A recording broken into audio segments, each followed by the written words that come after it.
Hello, it's Charles Fockaert, November 19, 2018. I welcome all of you, and I thank you for your support of this channel.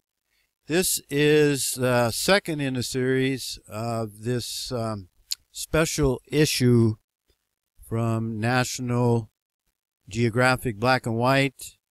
I'm not going to repeat what I said in the previous video. You might want to go watch that. But the bottom line is, they want us to think that this beautiful white child is really not that far away, according to the genes, than this chimpanzee here. And I'm not going to go into that again, but anybody with two brain cells will know that's a bunch of bunk. And if you go back and watch my previous video, you'll understand why we're being lied to by omission.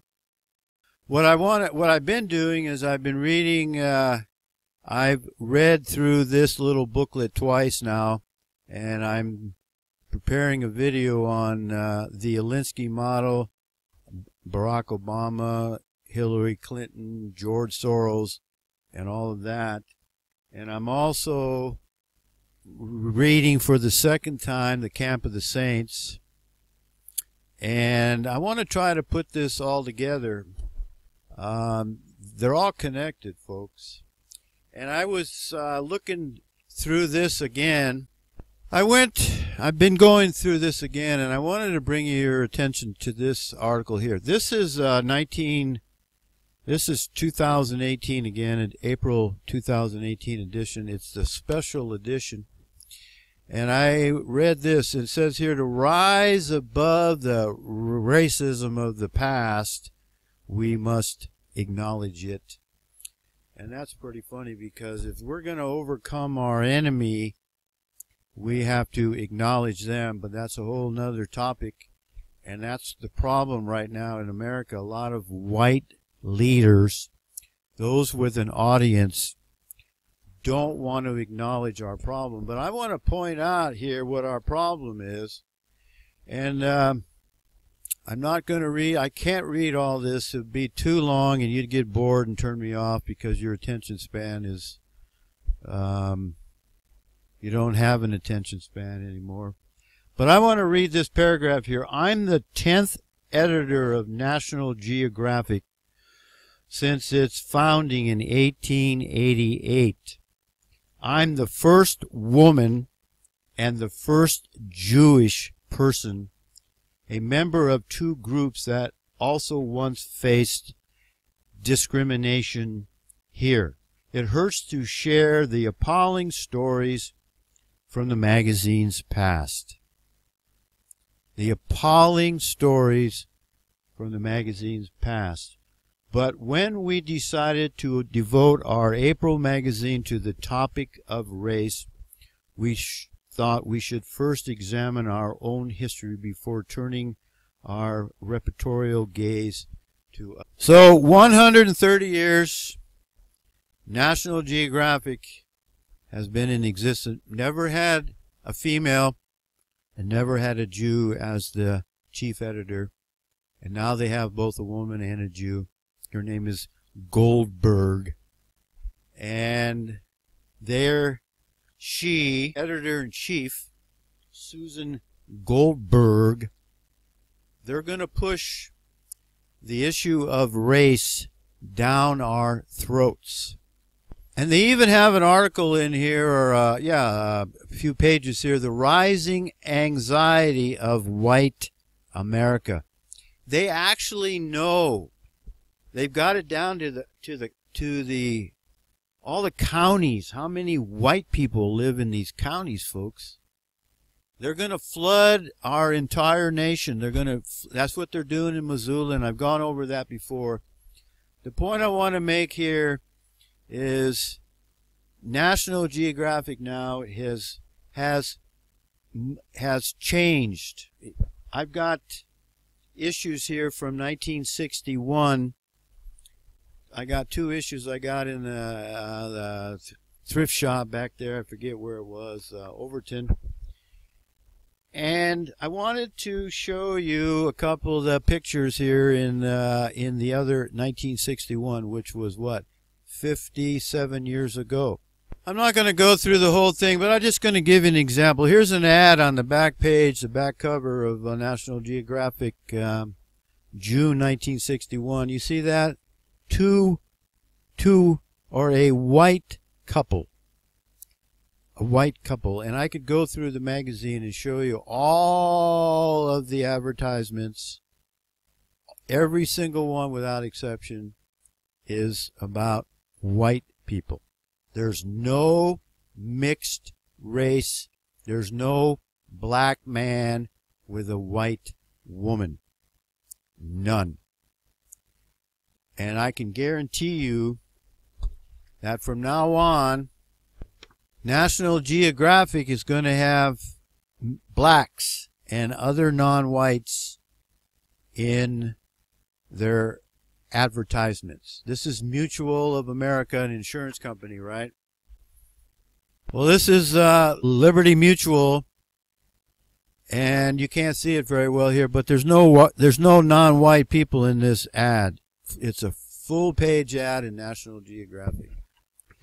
So what's happening, as many of you already know, the Jews, Goldbergs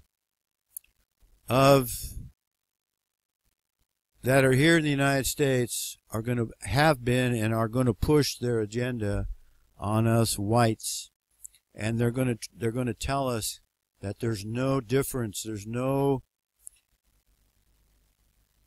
difference. It's skin deep. The difference between whites and blacks, for example, is skin deep.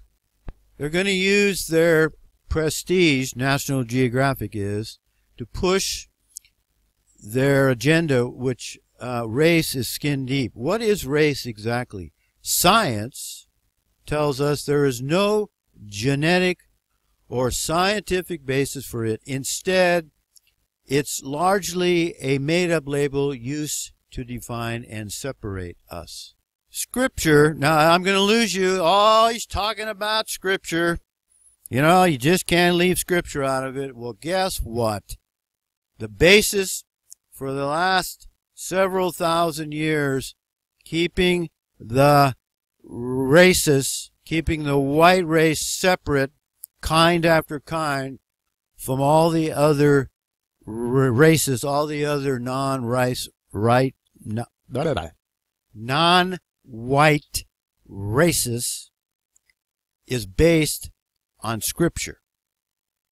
Up until the 1957-ish, within my lifetime, the federal government had to use the bayonet there, I think it was in Alabama, to get the black and the white race to mix.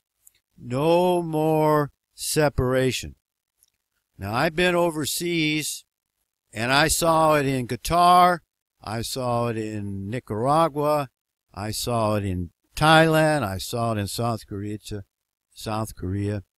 It's natural, it's normal for the Europeans to separate and mix with each other. The Europeans would sit at lunchtime. I saw it day after day after day.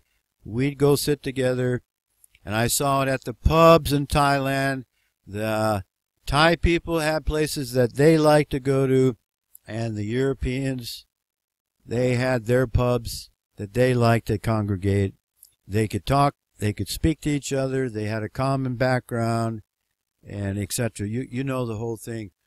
The white race is being forced to integrate, to accept that the non-whites are just like we are.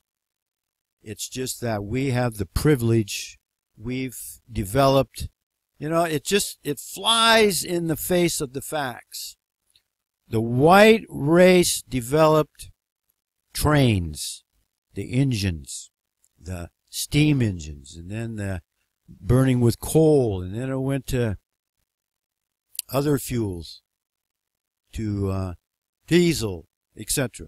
The white race developed invented the airplane. The white race developed the automobile. The white race developed the computer.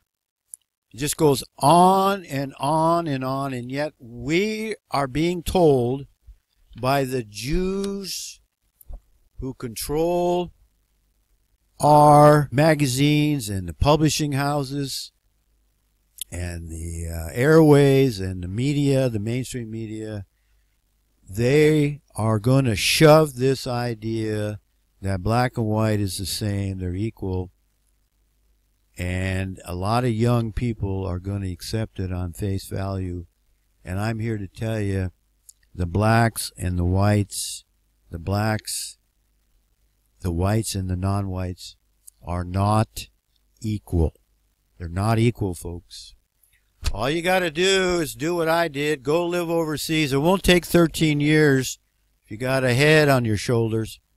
It won't take 13 years to figure out that the Asians are not the same as the Caucasians, and that the Caucasians are not the same as the blacks. I lived in Nicaragua, Caribbean island, Nicaragua, English-speaking blacks.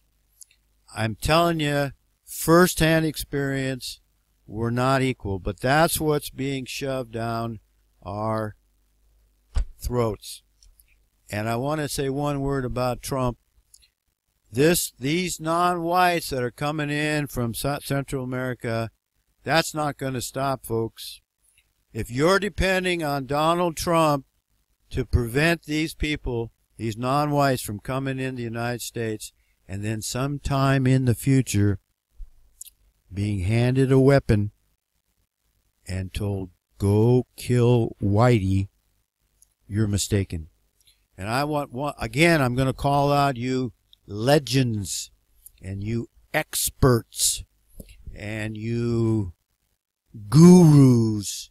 It's time to lay aside trying to make a buck, trying to impress people with how much you think you know about the market and the price of silver, where it's going to go. You know what? I listen to you people over, and it's the same stuff over and over and over. Time to lay aside what you think you know about all that, because if we're invaded to the point where we have to pick up arms to fight, it wouldn't be a better idea to get ready sooner rather than later? You know, there's a saying out there, you can ignore the truth, but you can't ignore the consequences of ignoring the truth. I think Ayn Rand said that, and she was a member of the other tribe. I'm going to say that again. You can ignore the truth, but you can't ignore the consequences of ignoring the truth. We're being invaded. We're being inundated with lies and deception. And some of you with a larger audience than I have need to get, I won't say get your head out of your posterior. Why don't you get your head out of your portfolio and start speaking out about what really matters? I'm going to end it there. Thank you for watching. May the grace of God, our Father Yahweh, because that's the only way we're going to get out of this, folks. May His grace be upon us all, for we most certainly need it. See you.